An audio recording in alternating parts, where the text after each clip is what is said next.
جناب شيخ الحديث والتفسير مولانا مشهور بشمس المشايخ تجرباتا ماته د ذکر عاشقان به حد خوند راکوي ماته د ذکر عاشقان به حد خوند راکوي ماته د دین د پتنګان به حد خوند راکوي زه د شمس المشایخ د ملنګۍ په خانقاه پسې مرم زه د شمس المشایخ د ملنګۍ په خانقاه پسې مرم صابر زابلای ویم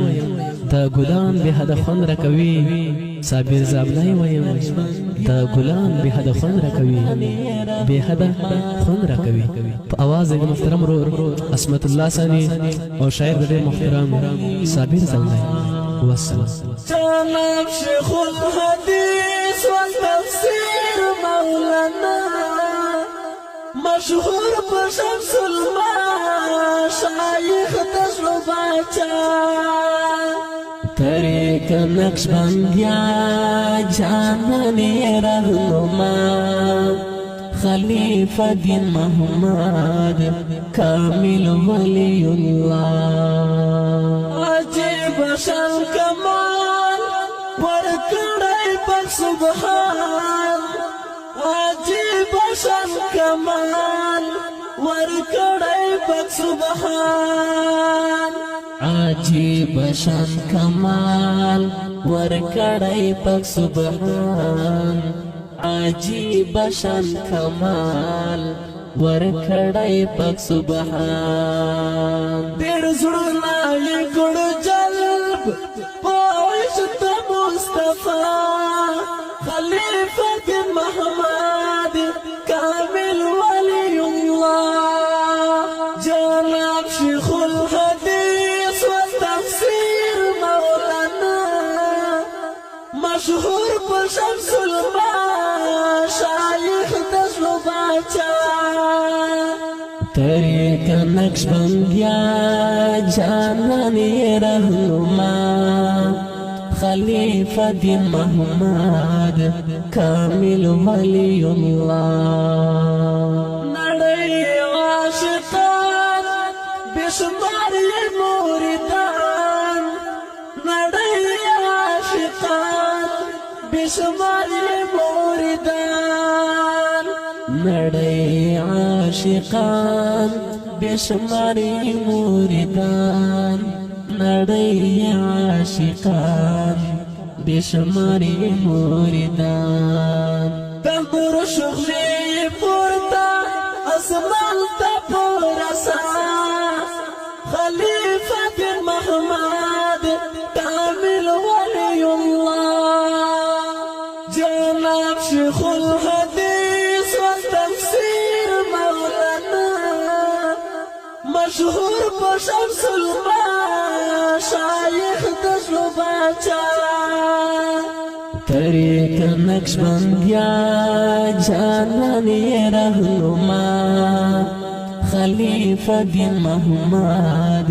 کامل ولی اللہ تیرا اسماعیل خان کی اوس قدردان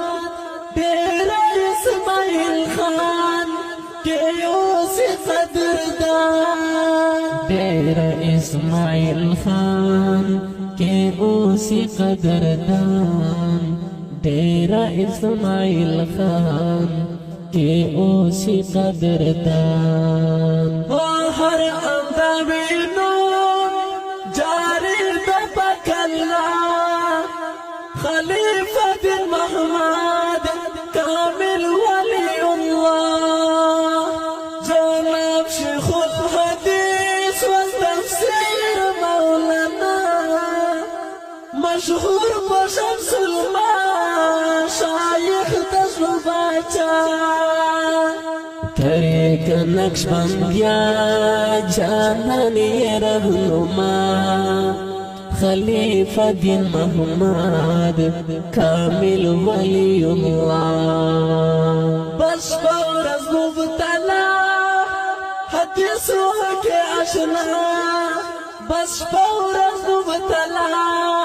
حدیثوں کے اشنا بشپور از مبتلا حدیثوں کے اشنا بشپور از مبتلا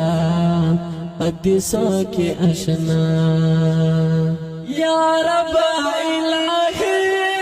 دل غوڑ ستارسا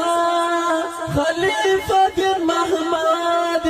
کامل ولی اللہ جناب شیخ الحدیث والتفسیر مولانا